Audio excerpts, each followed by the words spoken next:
조금도 상함이 없더라는 제목으로 말씀을 나누기를 원합니다. 오늘 본문의 배경은 이렇습니다. 바울과 함께했던 276명의 죄수들도 있었고, 또 그들을 호송하는 로마 군인인 백부장, 또 군인들, 또 알렉산드리호라고 하는 배의 선장과 선원들 합쳐서 276명이 로마로 가고자 계획을 세우고 일정의 경로로 가다가 유라굴로라고 하는 광풍을 만나게 됩니다. 결국 구원의 여망마저 없는 그들을 오늘 본문은 그들이 구조된 섬이 멜리데라는 섬이라 이렇게 말씀하고 있습니다. 로마로 가기 전에 마지막 안식처였고, 광풍에서 그들을 구원한 하나님이 그들에게 마련한 피난처였던 것을 보게 됩니다. 그러면서 본문은 멜리데에서 있었던 사건을 우리에게 가르쳐 줍니다. 바울 사도가 독사에 몰려서 섬에 있는 모든 사람들, 원주민들이 이제 저는 죽었다. 그런데 이상하게도 죽지 않고 살아나게 됩니다. 그를 신이라 부릅니다. 그리고 오히려 그들을 고쳐주고 또 그들에게 복음을 전하는 중요한 계기가 되는 것이 오늘 본문의 내용으로 기록이 되어 있습니다. 저와 여러분이 살다 보면, 또 믿음 생활하다 보면 우리에게도 유라굴로라고 하는 무서운 광풍이 몰아칠 때 있습니다. 어떻게 할 수 없을 정도로 방법을 찾지 못하는 어려운 순간들이 있을 수 있습니다. 그럴 때 하나님 우리를 건져주고 구원시켜 주어서 피할 곳, 안식처가 생기게 됩니다. 그리고 그곳에서 우리는 하나님을 향유하면서 우리 신앙의 회복도 느끼고 하나님을 체험하고 하나님으로 살아가는 하나님의 사람들의 모습으로 세워지게 되고, 그리고는 우리 이웃들에게 복음을 줄 수 있는, 나만 살아나는 것이 아니라 이웃도 살리는 멋있는 그리스도인이 되게 되는 것입니다. 오늘 본문의 내용이 이 같은 하나님의 은혜가 어떻게 우리에게 주어졌을까 하는 것을 우리에게 아주 상세하게 가르쳐주게 됩니다. 첫 번째가 어떤 것이었습니까? 하나님이 우리 인생을 경영하신다 하는 것입니다. 여러분 1절을 한번 보십시오. 이렇게 기록을 해요. 우리가 구조된 후에 누가 구조했습니까? 하나님이 구조했습니다. 하나님의 주권을 말하고 있습니다. 그리고는 그 섬은 멜리데라 하더라. 누가 그 섬을 준비했습니까? 하나님이 준비한 여호와 이레를 말씀합니다. 바울과 그 일행은 원래 가고자 한 곳은 멜리데라는 섬이 아닙니다. 로마라는 곳이었습니다. 그들은 계획을 세웠을 것이고, 그들이 가는 그 경로에는 그들이 갖고 있었던 중요한 경험들이 있었습니다. 선장과 선조는 바다에 도통한 사람들입니다. 수도 없는 태풍도 만났고 수도 없는 어려운 상황도 다 경험해서 어떻게 이 바다를 우리가 항해할까를 자세히 아는 이론이나 전문적인 지식을 가진 사람입니다. 그런데 유라굴로라는 광풍은 그들의 모든 계획과 그들이 갖고 있었던 모든 경로를 다 무너뜨려 버렸습니다. 오늘 이것은 우리에게 뭘 얘기하죠? 우리는 늘 믿음의 삶을 산다 하지만 때로는 우리 삶이 하나님 없이 내 계획의 자리를, 내가 가는 인생의 경로를 설정해서 갈 때가 참으로 많이 있습니다. 오늘 우리에게 무슨 얘기를 하고 있습니까? 참된 우리의 구원의 안식처는 어디 있느냐? 하나님이 경영해야 된다. 내 계획이 아니고요, 내 방법도 아니고요, 내가 가졌던 지식도 아니고요, 내가 열심히 달려가는 내 삶도 아니래요. 이 모든 것이 하나님께 붙들려야, 하나님이 경영해 주셔야, 내 삶의 자리가 하나님께 내려놓아야 우리에게 구원이라는 안식처가 기다리고 참된 피난처가 있다고 지금 우리에게 말씀을 하고 있습니다. 멜리데 섬까지 올 때에 어떤 일이 있었습니까? 사도행전 27장 13절에 보면 이렇게 기록을 합니다. 남풍이 순하게 불매 그들이 뜻을 이룬 줄 알고 닻을 감아 그레데 해변을 끼고 항해했다 그랬습니다. 순풍이 불었습니다. 자기들의 경험을 의지했습니다. 자기들의 전민적인 지식을 의지했습니다. 자기들의 힘을 의지했습니다. 그리고 가니까 때마침 순풍이 불었습니다. 야, 우리가 잘 결정했구나. 야, 우리가 잘 가는구나.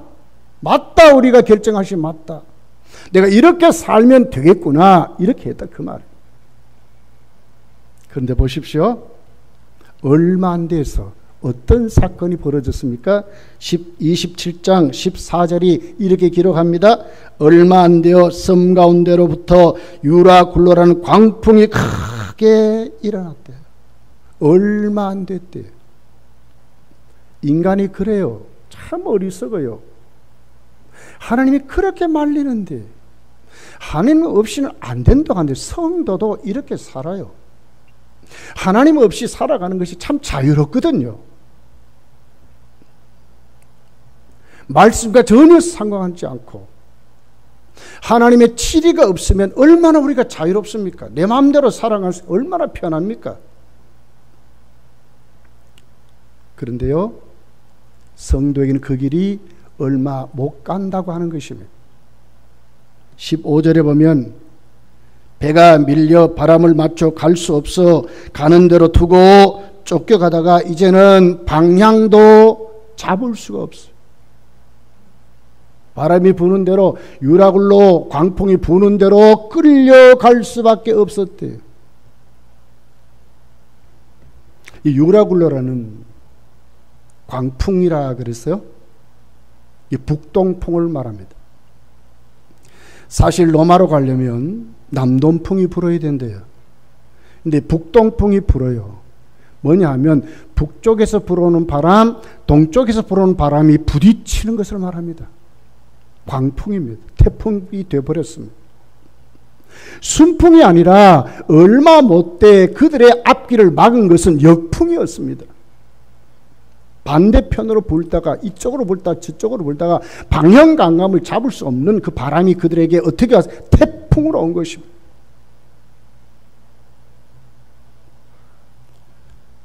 여러분, 솔직히 제가 한번 물어보겠습니다. 우리 마음대로 결정하고 우리 마음대로 생각하고 우리가 편한 삶을 살아갈 때에 얼마나 그 길이 형통합니까? 형통하지 않습니다. 잠언 3장 5절에서 7절은 이렇게 기록합니다. 너는 마음을 다하여 여호와를 신뢰하고 내 명철을 의지하지 말라 합니다. 너는 범사에 그를 인정하라. 그리하면 내 길을 지도하시리라 합니다. 스스로 지혜롭게 여기지 말지어다. 여호와를 경외하며 악을 떠날지어다 그랬습니다.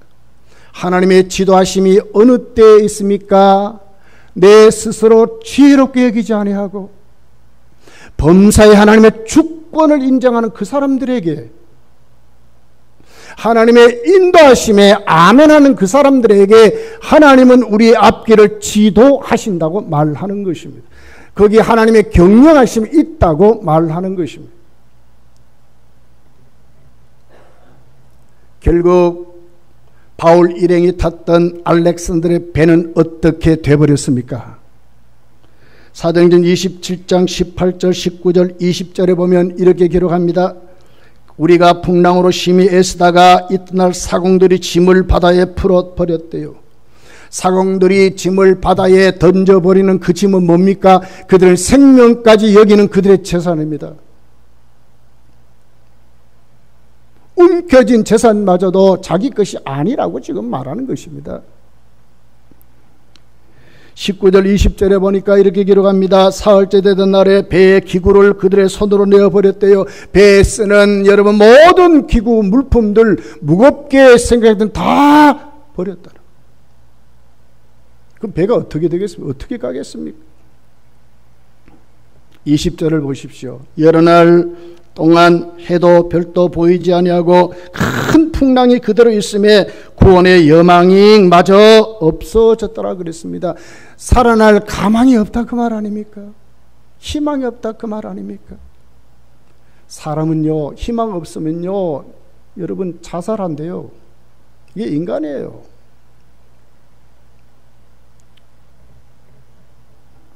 (32절을) 가서 보면 군인들이 그래도 믿었던 배에 조그만 돛담배 같은 거룻배마저도 잘라서 버렸습니다.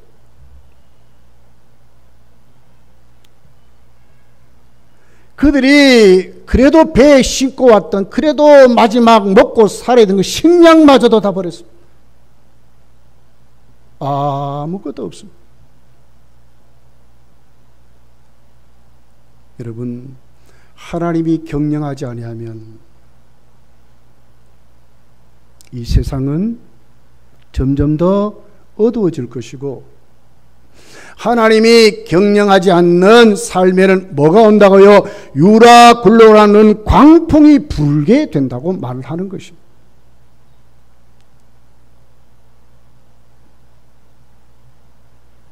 이제 어떻게 됩니까? 결국 밀레에 데려가는 섬에 그들이 올 수 있었던 조건이 뭡니까, 여러분? 어디로 그들이 왔습니까? 사도행전 27장 22절서부터 바울은 이렇게 말합니다. 내가 너희를 권하노니 그랬습니다. 어느 쪽으로 와야 합니까? 바울의 권함, 바울이 말씀하는 그 말씀 앞으로 돌아오는 것입니다. 쉽게 말하면 하나님께로 돌아오는 것입니다. 이제는 안심하라. 어디에 안심하는 평강이 있고 그들의 피난처가 있습니까? 하나님께로 돌아올 때. 너희 중 아무도 생명에는 아무런 손상이 없겠고 오직 배뿐이로라. 내가 속한 바 곧 내가 섬기는 하나님의 사자가 어젯밤에 내 곁에 서서 말하되 바울아 두려워하지 말라. 내가 가이사 앞에 서야 하겠고 또 하나님께서 너와 함께 항해하는 자를 다 네게 주셨다 하였으니 그러므로 여러분이여 안심하라. 나는 네게 말씀하신 그대로 되리라고. 뭘 믿습니까? 하나님을 믿는데요. 그대로 된대요. 왜요? 하나님이 그렇게 하시기 때문에. 26절에 이렇게 기록합니다. 그런즉 우리가 반드시 한 섬에 걸리리라 하더라. 한 섬에 걸리리라 하더라. 그 섬이 어디입니까? 밀레데 섬이었다고 하는 거예요. 로마로 들어가는 마지막 안식처입니다.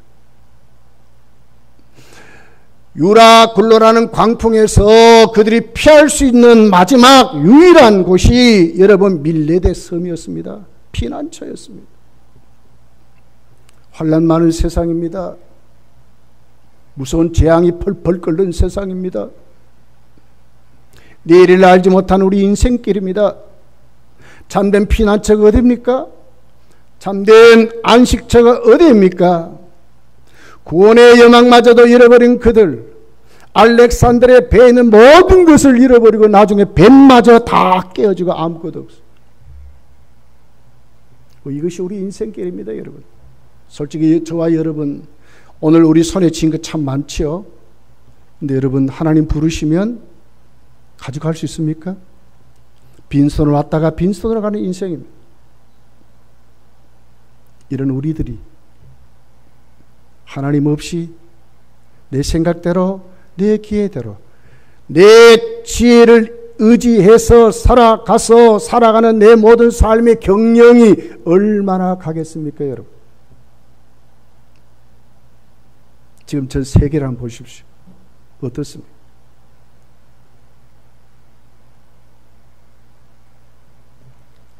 어디로 와야 합니까? 하나님의 주권 앞에, 하나님의 경영하심에 붙들려 사는 것입니다.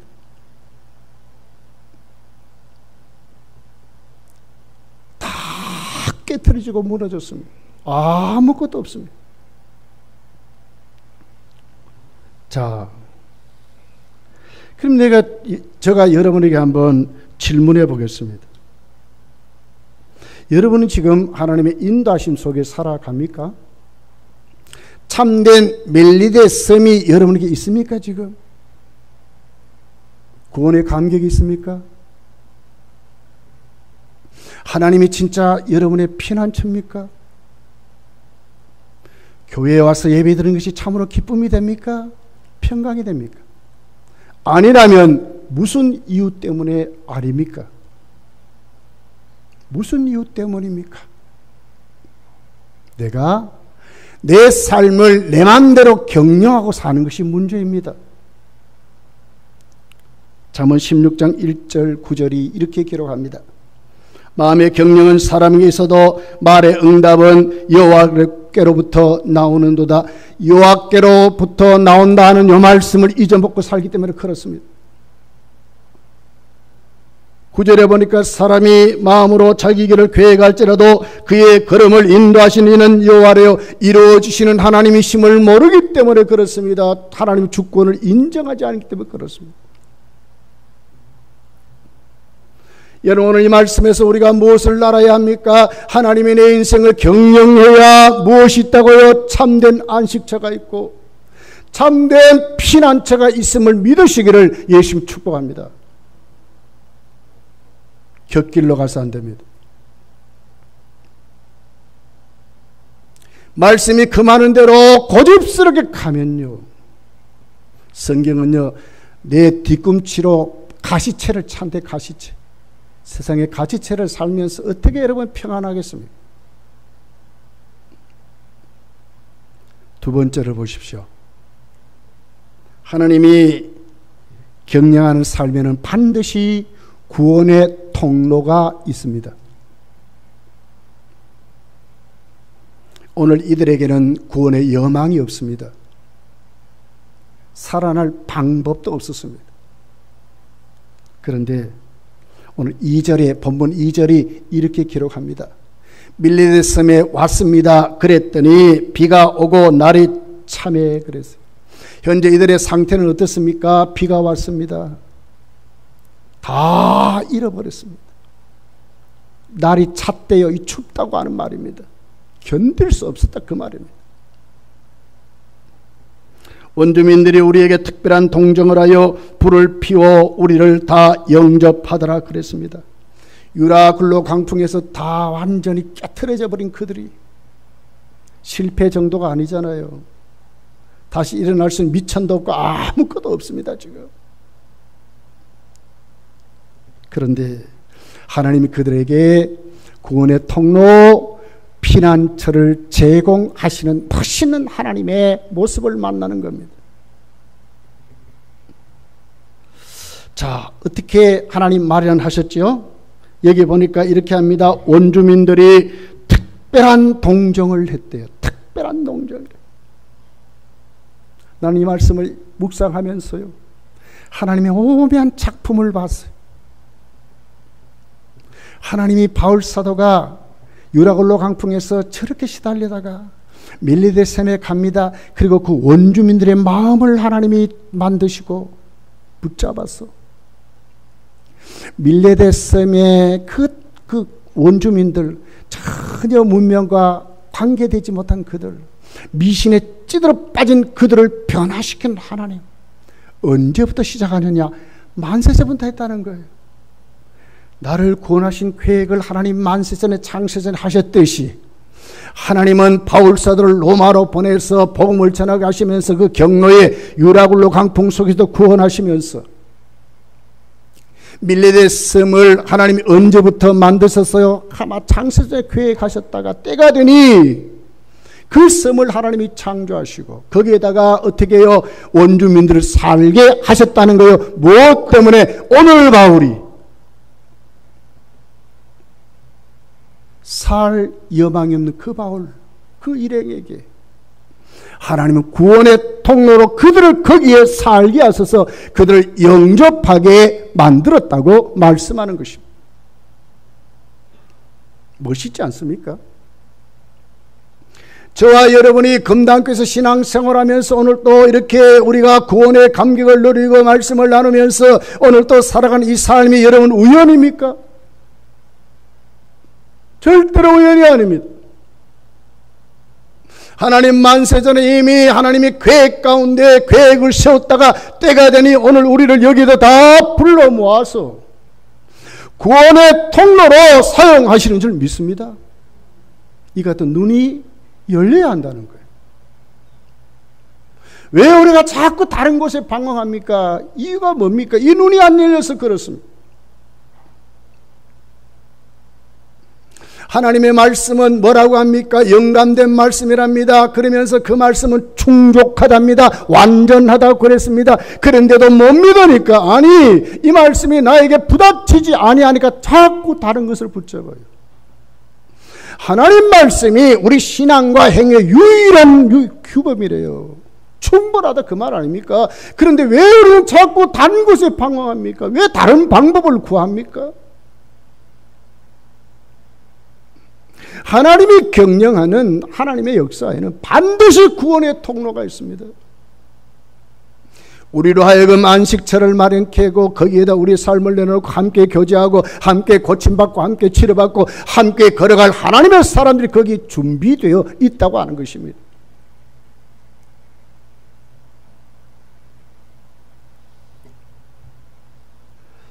토인들이래. 기독교의 배경은 눈꽃만큼도 없습니다.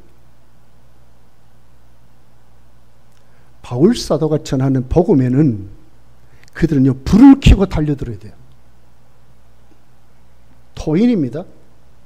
그런데 멜리데 섬에 그들이 오니까 그들을 어떻게 영접했습니까? 특별한 동정이래요. 이게 특별하다 이랬거든요. 동정에 특별한, 그러니까 그 바울 사도의 일행을 불쌍히 여기는 그 마음이 어떻게 가득 차버렸대요. 견딜 수 없다 그 말입니다. 누가 그 마음 줬습니까? 하나님이 주신 것입니다. 오늘 하나님이 이렇게 역사해요.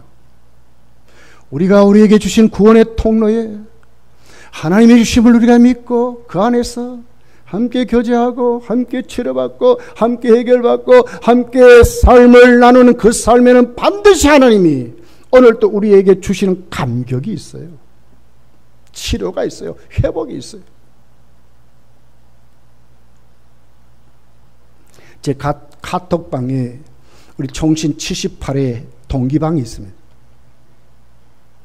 거기에 우리 동기 목사님들이 매일매일 나누는 성경 구절을 올려요. 그리고 기도의 제목들을 올립니다. 특별히 빼놓지 않는 정종옥 선교사, 우리 교회 와서도 간증을 했어요. 이분이 현지 선교사 선교하다가 코로나에 감염됐어요. 폐가 다 망가져서 호흡하기도 힘들어져 버렸어요.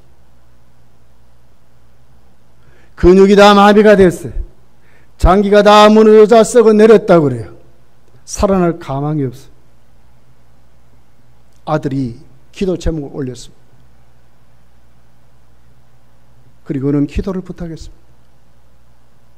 우리 동기들이 글을 올립니다. 하나님이 치료하십니다. 내일로 알고 내가 기도하겠습니다. 우리 교회에서 기도 제목을 나누고 우리가 기도하겠습니다.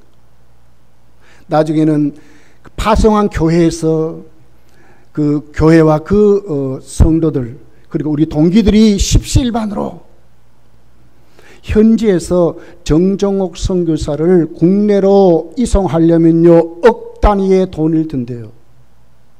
대절할 비행기가 가야 되거든. 근데 이것이 마련이 됐어요.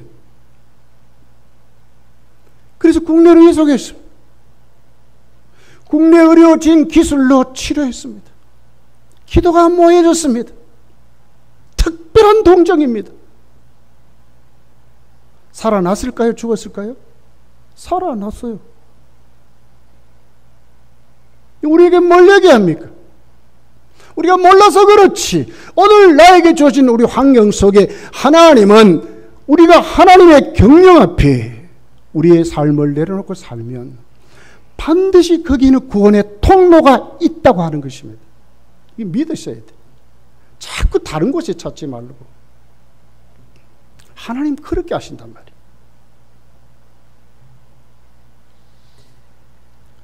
여러분, 저와 여러분에게는 우리 검단교회가 구원의 통로인 줄 믿습니다. 우리가 여기에서 눈물로, 우리 여기에서 힘쓰고 애쓰면서 함께 삶을 나누고 기도를 나누고 말씀을 나누고 여기서 함께 섬기는 삶이 우리에게 충실히 우리 모든 모습이 쏟아지면 검단교회는 우리에게 구원의 통로가 되는 것입니다. 방황하지 마십시오. 다른 곳에 한눈 팔지 마십시오. 이곳에 여러분이 하나님 마련하신 안식처임을 믿고 여기에 아멘하여 특별한 동정들이 오늘 우리 속에 넘치는 줄 믿고 우리 모두가 다 원주민들 같이 여러분 우리 이웃에게 특별한 동정의 손을 펼칠 수 있는 내가 그 도움 속에 살고 나도 도와주는 검단교회 안에 여러분의 삶이 정말 이루어지기를 예수님 축복합니다. 세 번째를 보면 하나님이 경영한 하나님의 사람들은 반드시 뱀을 떨어버려야 한다는 거예요. 자 보십시오. 3절이죠. 바울이 나무 한 묶음을 거두어 불에 넣으니 뜨거움으로 말미암아 독사가 나와 그의 손을 물고 있었다 그랬습니다. 추워서 옆에 있는 나무가지를 모아가지고 바울이 그 나무가지를 불에다 넣으려고 하니까 그 속에 숨어있던 독사가 바울을 물어버렸습니다. 가만히 있으면 됩니까? 왜 뱀을 떨어버려야 합니까? 자, 4절을 보십시오. 이렇게 원주민들이 생각하고 거기에 있는 사람들이 이렇게 믿습니다. 원주민들이 그 짐승이 그 손에 매달려 있음을 보고 서로 말하되 진실로 이 사람은 살인자로다. 바다에서는 구조를 받았으나 공의가 그를 살지 못하게 함이로다. 그래서 여기 공의라는 말은 디케라는 말입니다. 인가 응보 신. 죄는 반드시 그 대가에 지불을 해야 된다. 저가 죄를 지었기 때문에 그 대가로 벌을 받는다 이 말입니다. 유라굴로 광풍 가운데 그들을 심판하는 신이 심판을 했는데 그래도 어떻게 하다 보니까 겨우 살아났대요. 그런데도 죄를 지었기 때문에 그 신이 용납하지 않아서 그의 대가로 바울을 지금 독사를 보내서 물었다는 거예요. 뱀을 벌써 물었다는 거예요. 그래 어떻게 합니까? 결국 그 죄값으로 바울은 죽는다 하는 개념이었어요. 성도는 이 문제를 해결하고 살아야 합니다. 뱀을 떨쳐버려야 합니다. 세상적인 가치관, 세속적인 기준들, 죄로 말미암아 아직도 해결하지 못한 모든 사람들이 가는 그 길, 우리는 떨쳐버려야 하나님의 경영하심에 오늘 또 우리는 거기에 참된 안식을 누리고 참된 쉼을 얻는다고 하는 것입니다. 뱀이 뭡니까 여러분? 원주민들이 갖고 있는 가치관이 뱀이죠. 세상적인 통념은 다 그렇습니다. 오늘 또 여러분 우리에게 힘들게 하는 것이 뭡니까? 예수를 믿으면서도 우리가 때로는 자신이 없는 삶을 살아갑니다. 내가 예수 믿는다고 담대히 말하지도 못하고 살아갑니다. 왜 그렇습니까? 이것이 오히려 수치가 되고 오히려 숨김이 되고 사람들 앞에 떳떳하지 못하는 이 삶이 왜 왔습니까? 우리에게. 많은 사람이 가는 길은 뭡니까? 허무라고 해요. 헛되고 헛되대요. 해결하지 못하니까 헛되고 헛되다고 하는 거예요. 죄의 잔재가 늘 우리를 미혹하고 넘어뜨립니다. 참 우리나라 정말 큰일 났습니다. 세계 가장 1등 이혼율이 1등 국가가 우리나라인데 이제는 50%래요. 두 가정이 생기면 한 가정 이혼한대요. 이제 요즘 젊은이들이 정말 큰일 났습니다, 여러분. 이게 지금 우리나라입니다, 여러분. 이 사회적인 통념입니다. 이혼이 아무 묶음이 없는 시대가 돼버렸어요. 오히려 이것을 자랑스럽게 방송을 해요. 그런 사람들의 모임의 방송이 더 인기가 있어요. 이것이 지금 우리나라의 삶이에요. 왜 그렇습니까? 문제가 있기 때문에 그렇습니다. 참된 가정을 회복하지 못한 것 때문에 그렇습니다.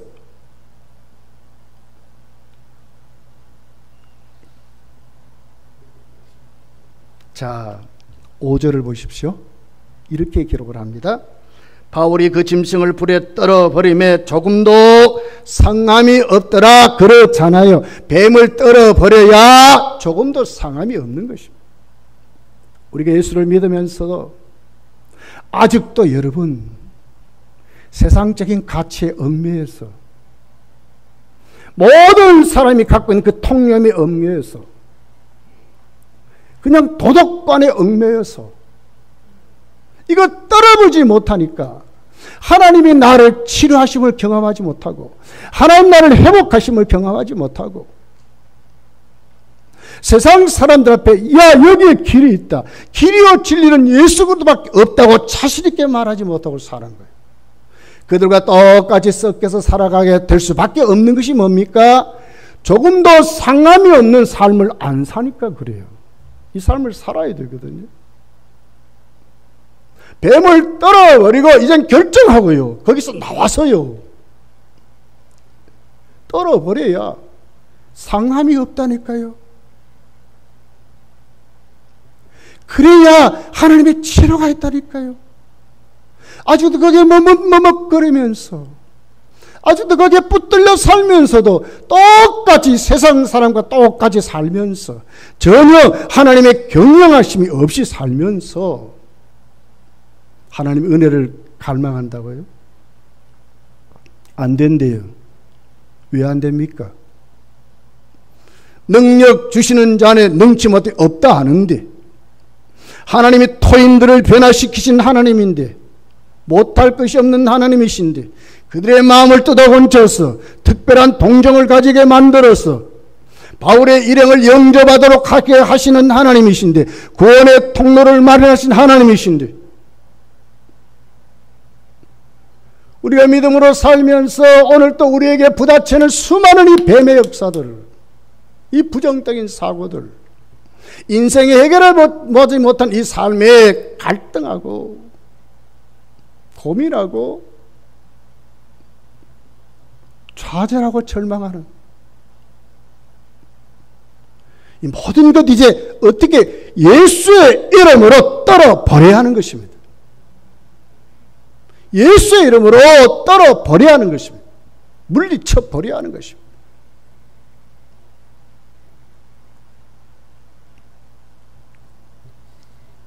공의랍니다. 공의. 이 사회 통념이에요. 죄 지으면 벌 받아야 한다고 하는 겁니다. 물론 하나님의 공의가 하수같이 흐르는, 원래 하나님이 그렇게 하세요. 그러나 거기에는 뭐가 있어요? 하나님의 은혜가 있는 거예요. 왜 하나님 우리를 지적하고 깨닫게 하고 우리를 유라굴라라는 강풍으로 우리를 오늘 또 여러분 깡그리 이제는 어찌할 수 없는 사람들로 몰아가십니까? 멜리대를 주시기 위해서 그렇습니다. 구원의 통로를 주시기 위해서 그렇습니다. 뱀을 떨어버리게 하려고 그렇습니다. 조금 더 상함이 없는 사람으로 살게 하시려고 하는 것이 하나님의 역사이십니다. 저 여러분은 사망 권세를 이긴 사람입니다. 죄로 말미암아 죄가 쏘는 사망 권세는 우리에게 이제는 다 없어진 사람이에요. 예수님의 부활의 생명으로 살아가는 사람이에요. 살림을 받은 사람들이에요. 이제는 뱀을 떨어버린 사람이에요. 그러므로 이렇게 살아가야 되는 것입니다. 이것이 예수의 사람들의 모습입니다. 여기에 조금도 상함이 없습니다.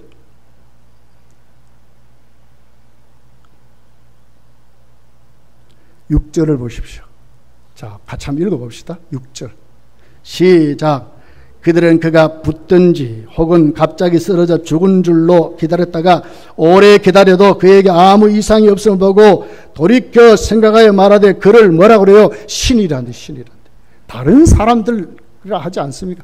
그들이 숭배하는 신이라고 받들어 버리는 거예요. 여러분, 성도는 이렇게 돼야 돼요. 보여줘야 돼요. 뱀을 떨어버리고 조금 더 상함이 없고 치료받고 회복되고 문제를 해결하고 살아가는 사람들로 우리가 세워져서 불신자들에게 보여주고 살으셔야 돼요. 여기 희망이 있어요. 우리를 보라 그래야 되거든요. 이것이 성도가 되어야 돼요.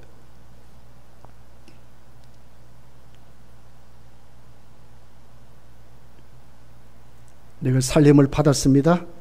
저 여러분이 다 하나님 앞에 회복된 사람, 이제 어떻게 나가야 하겠습니까? 자, 7절서 9절 말씀을 보십시오. 바울은 떨어버리고 조금도 상함이 없고 그들에게 어떻게 해요? 회복된 신이란 존재로 그들이 바울 사도가 높여질 때 이것을 이용 어떻게 합니까? 그들을 치료하고 고쳐주는 사람이 됩니다. 이 섬에서 가장 높은 사람 보볼리오가 하는 이가 그 근처에 토지가 있는지라 그가 우리를 영접하여 사흘이나 친절히 머물게 하더니 보볼리오의 부친이 열병과 이질에 걸려 누워있거늘 바울이 들어가서 기도하고 그에게 안수하여 낫게 하며, 다른 방법이 아닙니다. 하나님이 경영하신 삶에 딱 붙잡혀서 성도가 하나님 앞에 받은 특권을 이용하는 거예요. 그것이 뭡니까? 기도하는 거예요. 그들을 만져서 안수해서 그들을 살리는 거예요. 이것이 저와 여러분에 맡겨준 사명입니다. 내가 살아났다면 살리는 자가 되어야 되잖아요. 어떻게 해요? 다른 방법이 아니라니까요.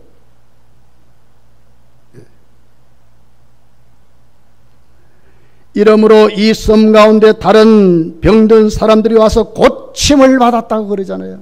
예수님도 이렇게 하셨어요. 우리도 이렇게 하셔야 돼요.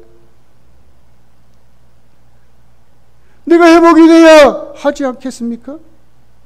내가 뱀을 떨어버리고 조금 더 상함이 없는 모습으로 세워져서 세상 사람들 눈에 보여야 되잖아요.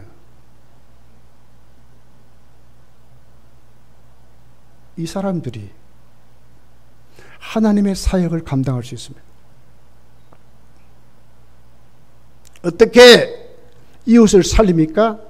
우리에게 주신 직분대로 사명대로 충성하며 사는 것입니다.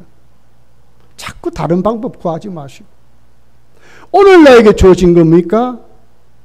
충성하는 거 아닙니까? 사명 감당하는 거 아닙니까? 세상에서도 그리스도인으로 살아가는 거 아닙니까? 뭐 많은 것 복잡하지 않습니다.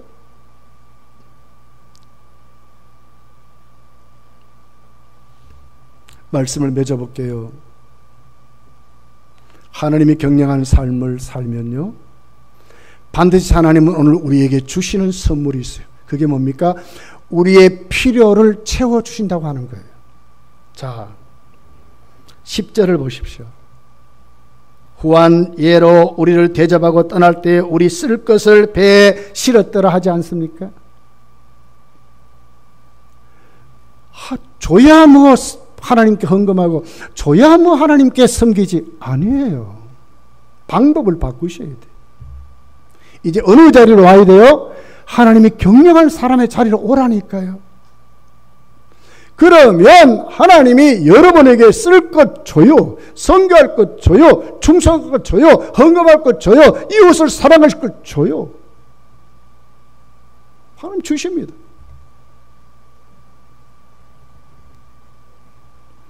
우리가 하나님이 경영하는 삶을 살면요, 우리는 우리 혼자 외롭게 그렇게 하지 않아요. 반드시 신앙의 동지들을 붙여서 함께 사역하도록 하나님 만드셔요. 참된 친구가 생긴다니까요. 참된 신앙의 동지가 생긴다니까요. 바울이 호송될 때의 모습을 보십시오. 사도행전 27장 1절에 보면 우리가 그랬어요. 우리가 누굽니까? 바울이 혼자가 아니라 그 말 아닙니까? 여기에 누가 따라갔습니까? 누가가 따라가는 거예요. 하나님 누가를 붙였어요. 2절에 보면 마케도니아의 데살로니가 사람 아리스다고도 우리와 함께 갔다. 아리스다고라는 사람을 거기다 또 붙였어요, 하나님이. 아리스다고는 누굽니까? 19장에 가서 보면 에베소 은작생 데메드리오가 폭도를 선동해가지고 바울과 함께 했다고 하는 제목으로 말미암아 연극장으로 누구를 붙잡아갑니까? 아리스다고를 함께 붙들려 간 사람입니다. 많은 고난을 받은 사람. 골로새 4장 10절에 보면 바울과 함께 로마의 감옥에 갇히기도 했습니다. 빌레몬서 1장 24절에 보면 바울은 그를 동력자라고 그랬습니다. 다 배신하고 다 떠나고 정말 하나님의 사역에 함께할 사람이 없는 것 같은데도 우리가 하나님이 함께하는, 하나님이 경영하는 삶을 살면 거기에 반드시 동지를 붙인다니까. 저는 우리 교회에 하나님이 함께해서 우리에게 주시는 많은 일꾼들이 넘치는 그런 교회가 되기를 예수님 축복합니다. 자, 밀레도에서 로마로 가는 길이지요. 14절에 보면 거기서 형제들을 만나 그들의 청함을 받아 이래를 함께 머무니라. 그래서 우리는 이와 같이 로마로 가니라 그랬어요. 로마로 가는 그 길에 여러분 바울이 그렇게 밀레도에서 이 정도가 아니었어요. 가다 보니까 어떻게 로마 입구에 누가 만났습니까? 성도들이 나와서 바울을 맞이하는 거예요. 얼마나 새 힘을 얻었겠어요. 하나님 우리를 그렇게 하시는 거예요. 함께할 동지를 만나게 하셔서 하나님이 성경, 우리가 절대로 외롭지 않습니다, 여러분. 바울이 가는 길은요, 죄수들은 벌받기 위해서 가지만 바울은 여러분 대접받으며 갔어요. 왜요? 복음 전하기 때문에 그랬어요. 우리 인생길 하나님이 경영하는 삶을 우리가 내려놓고 우리의 목적을 똑바로 하나님 영광을 위해서 우리가 채워놓으면 우리는 어떤 길을 걸어가는 사람이에요? 고난의 길도 고난이 아니에요. 하나님 우리를 완벽하게 지키실 것이고 하나님 우리에게 필요한 것을 채우실 것이고 우리에게는 수많은 동지를 붙여서 함께 하도록 하나님 우리를 채워서 어떻게 하십니까? 풍족한 삶을 살게 하신다는 거예요. 반드시 그 길을 가게 하신다고 말씀하는 거예요. 저는 여러분에게 한번 물어보겠습니다. 여러분은 여러분의 검단교회에 섬기는 검단교회에 참된 동지가 있습니까? 만약에 없다면 왜 없습니까, 여러분? 여러분의 믿음이 지금 검단교회가 구원의 통로라고 확실히 믿지 못하기 때문에 그렇습니다. 우리의 성님이 함께 기도의 자리가 만들어지지 않아서 그렇습니다. 바울이 기도하고 안수하여 여러분 여기에 있는 밀레도에 있는 그 추장에 여러분 부친을 10병을 고쳐주고 거기에 있는 수많은 사람의 병들자를 고쳐주었듯이 우리 오늘 또 하나님의 교회에 내가 충성하면, 내가 참으로 헌신하면, 내가 여기서 바르게 섬기면 하나님 오늘 또 나에게 동지를 주신다는 걸 믿지 못해서 그렇습니다. 여러분 기도의 제목을 나누고 삽니까? 왜 나누지 못합니까? 이유가 무엇입니까? 이제요, 우리가 갖고 있는 모든 뱀의 가치관을 다 떨어버려야 돼요. 이거 다 없애버려야 돼요. 무너뜨려버려야 돼요. 거기에 조금도 상함이 없는 하나님의 치료가 있어요. 거기에 하나님의 구원의 통로가 있어요. 거기에 참된 동지가 있어요. 거기에 우리의 필요를 주신 하나님의 복이 있어요.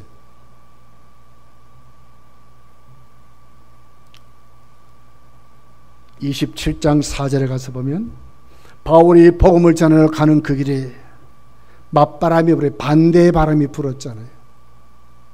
그런데 뭡니까? 하나님 피할 길을 열어주었어요. 때로는 우리가 하나님께 바르게 섬기고 우리가 하나님 앞에 그렇게 살아갈 때에 여러분 멸시도 있고 조롱도 있고 비판도 있고 참으로 넘지 못할 태산 같은 장벽도 막힐 수 있지만 반드시 우리가 하나님 앞에 하나님 경영하는 길을 걸어가면 하나님 반드시 뭘 줍니까? 피할 길을 주신다는 거예요. 믿으시기를 예수님 축복합니다. 못 믿어서 그래요. 믿으시기를.